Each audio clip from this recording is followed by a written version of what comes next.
Hello my dear friends, हाय, मैं सैयद साद आप लोगों के लिए लेकर आया हूँ एक नया लेक्चर। प्रीवियस लेक्चर्स में हमने डिस्कस किया था अबाउट द मिनरल्स, जहाँ पर हमने एक डिटेल्ड डिस्कशन कंडक्ट किया था about the metallic and non metallic minerals. Now इस लेक्चर में हम एक डिटेल्ड डिस्कशन स्टार्ट करने वाले हैं अबाउट द एनर्जी मिनरल्स, जहाँ पर हम एनालाइज करेंगे conventional and non conventional resources of energy. But हमेशा की तरह लेक्चर स्टार्ट करने से पहले आप लोगों के लिए एक क्वेश्चन और आपका सवाल है कि जोवई और चेरापूंजी में जो कोल माइनिंग की जाती है, जिसमें के फैमिली मेंबर्स पार्टिसिपेट करते हैं और वो कोल माइनिंग के लिए लॉन्ग नैरो टनल्स खोदते हैं, तो इस तरह की कोल माइनिंग को क्या बोला जाता है? इसके लिए आपके ऑप्शंस हैं: A red hole mining, B open cast mining, C underground mining या फिर D none of the above. Comment section आपका है, इसका आंसर करने की वहां पर कोशिश करें। हमेशा की तरह इसका राइट आंसर मैं आपको बताऊंगा इस लेक्चर के लास्ट में। तो चलिए हम स्टार्ट करते हैं आज का अपना टॉपिक।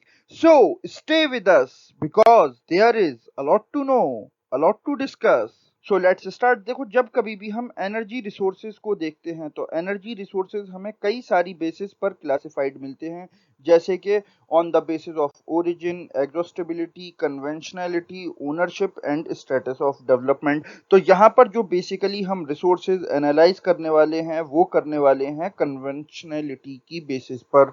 नाउ जब हम रिसोर्सेज कन्वेंशनैलिटी की बेसिस पर देखते हैं तो वहाँ पर हमें फर्दर टू क्लासिफिकेशंस मिलते हैं, जिसमें से कि पहला क्लासिफिकेशन है कन्वेंशनल रिसोर्सेज ऑफ एनर्जी का और दूसरा क्लासिफिकेशन है non conventional resources of energy. तो जैसा कि हम रिसोर्सेज एंड डेवलपमेंट के लेक्चर्स में हमने कन्वेंशनलिटी की बेसिस पर रिसोर्सेज को डिस्कस किया था, तो वहां पर हमने डिस्कस किया था कि कन्वेंशनल रिसोर्सेज बेसिकली वो रिसोर्सेज होते हैं जो कि इंसान एक लॉन्ग टाइम ऑफ पीरियड से यूज करता चला आ रहा है। ये आमतौर पर पॉल्यूशन प्रोड्यूस करते हैं।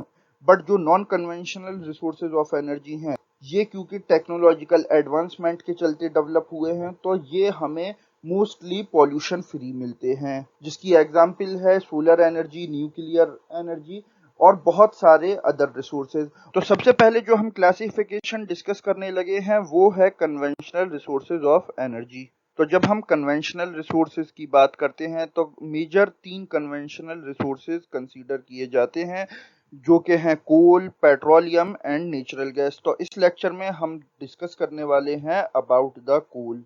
तो कोल के हमें बेसिकली 3 टाइप्स मिलते हैं, जो कि हैं lignite, bituminous and anthracite.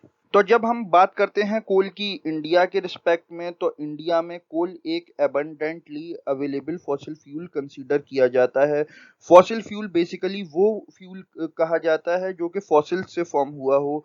Fossils क्या है? फॉसिल्स बेसिकली वो एनिमल्स जो कि प्री हिस्टोरिक टाइम्स में थे, जैसे कि डायनासोर, और उस टाइम पे जो और एनिमल्स एग्जिस्ट करते थे, तो किसी बड़े अर्थक्वेक के चलते जब वो जमीन में चले गए, जमीन में वो दफन हो गए, तो वहां पर जमीन के नीचे वो मिलियंस ईयर्स तक हाई टेम्परेचर और हाई प्रेशर में दबे रहे, और जिसकी वजह से जो माइक्रो ऑर्गेनिज्म थे, यानी कि बिकॉज ये सारा जो मैटर था ये ऑर्गेनिक मैटर था, तो यहाँ पर जो माइक्रो ऑर्गेनिज्म के रिएक्शन के चलते ये सारा dead decaying organic matter gradually convert करता गया इनटू द कोल। और अगर हम कोल की इंपॉर्टेंस की बात करें खासकर इंडिया के रिस्पेक्ट में, तो इंडिया की एनर्जी का एक बहुत बड़ा पोर्शन वो पूरा किया जाता है कोल से।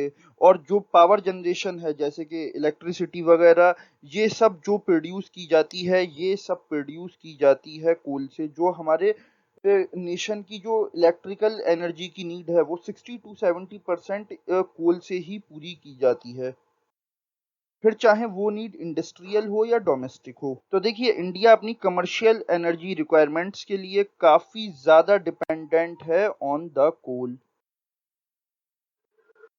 फिर अगर हम बात करें 2020 के डेटा के अकॉर्डिंग, तो top 3 coal producing states India में हैं। नंबर 1 पे है छत्तीसगढ़, नंबर 2 पे मध्य प्रदेश और नंबर 3 पे झारखंड। और यही प्रोडक्शन शेयर अगर हम देखें इंटरनेशनल लेवल पर तो नंबर 1 पे है चाइना, 2 पे India, third Indonesia, then US and after that Australia. और ये डेटा भी है 2020 का। फिर जो कोल है हमें इसके कई वैरायटीज मिलते हैं जिनके नाम हैं लिग्नाइट, बिटुमिनस एंड एंथ्रेसाइट। तो ये जो क्लासिफिकेशन है इसके पीछे कई फैक्टर्स रोल प्ले कर रहे हैं, जैसे कि कोल में कार्बन कंटेंट कितना है, उसमें मॉइस्चर कितना है, या फिर जो उसकी फॉर्मेशन से रिलेटेड चीजें हैं जैसे कि वो अर्थ में कितनी डेप्थ में दबे रहे हैं, वहां पर जो टेम्परेचर था वो कितना ज्यादा रहा है, उन पर प्रेशर कितना ज्यादा रहा है। बिकॉज इसी सब की वजह से ये कोल की वैरायटीज प्रोड्यूस होती हैं। अगर हम बात करें कोल की वैरायटीज के बारे में तो यहाँ पर सबसे लो ग्रेड जो वैरायटी कंसीडर की जाती है कोल की वो है लिग्नाइट। लिग्नाइट जो कि मिलती है ज़्यादातर इन द तमिलनाडु और इसको यूज़ किया जाता है in the generation of electricity. Then bituminous. Bituminous comparatively काफ़ी ज़्यादा अच्छी क्वालिटी कंसीडर की जाती है और इसको ज़्यादातर यूज़ किया जाता है कमर्शियल पर्पस के लिए। और बिटुमिनस के अच्छा होने की एक और वजह है, बिकॉज जो लिग्नाइट है ये हमें ऊपर की लेयर में मिलता है, बट बिटुमिनस ये थोड़ा सा हमें डीप में जाकर मिलता है। और जो सबसे अच्छी वैरायटी ऑफ कोल कंसीडर की जाती है ये कंसीडर की जाती है एंथ्रेसाइट, जिसमें कि हमें कोल कंटेंट सबसे ज़्यादा हाई मिलता है और सबसे ज़्यादा इसी में लस्टर होता है। और अगर हम बात करें यहाँ पर इसके कार्बन कंटेंट के बारे में तो इसमें 92% से लेकर 98% तक हमें कोल मिलता है और यहाँ पर इम्प्योरिटीज बहुत ही कम मिलती हैं और इसकी कैलोरीफिक वैल्यू भी काफ़ी ज़्यादा हाई होती है। और ये कोल की तीनों वैरायटीज में सबसे ज़्यादा अच्छा क्लासिफिकेशन कंसीडर किया जाता है। तो ये था इस पूरे टॉपिक का एनालिसिस। नाउ अब हम मूव करते हैं अपने क्वेश्चन की तरफ। और आपका सवाल था कि जोवाई और चेरापूंजी में जो लॉन्ग नैरो टनल में फैमिली मेंबर्स कोल माइनिंग करते हैं इस तरह की माइनिंग को क्या बोला जाता है, तो इसका राइट आंसर है ए, red hole mining.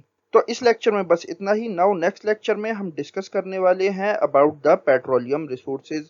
So this is the end of the lecture. अगर ये लेक्चर आपको अच्छा लगा हो तो हमारे यूट्यूब चैनल को सब्सक्राइब करें, इस वीडियो को लाइक करें, शेयर करें, कमेंट करें with your friends. Now I am Syed Saad signing off, but जाने से पहले एक इम्पॉर्टेंट अनाउंसमेंट। अब आप सीबीएसई 11th इंजीनियरिंग, आर्ट्स और ग्रेजुएशन के एग्जाम्स और एंट्रेंस टेस्ट की प्रिपरेशन घर बैठे और बेटर वे में कर सकते हैं with our free study material. इसके साथ आप डाउनलोड कर सकते हैं वेरियस बोर्ड्स और यूनिवर्सिटीज़ के syllabus from our website tutorbasket.com। और इसके साथ ट्यूटर बास्केट आपके लिए लाया है यूनिक और premium test series with exciting offers. और इसके साथ रेगुलर अपडेट्स के लिए आप हमको फॉलो कर सकते हैं on various social media platforms such as Twitter, Instagram and Facebook at Rosh study.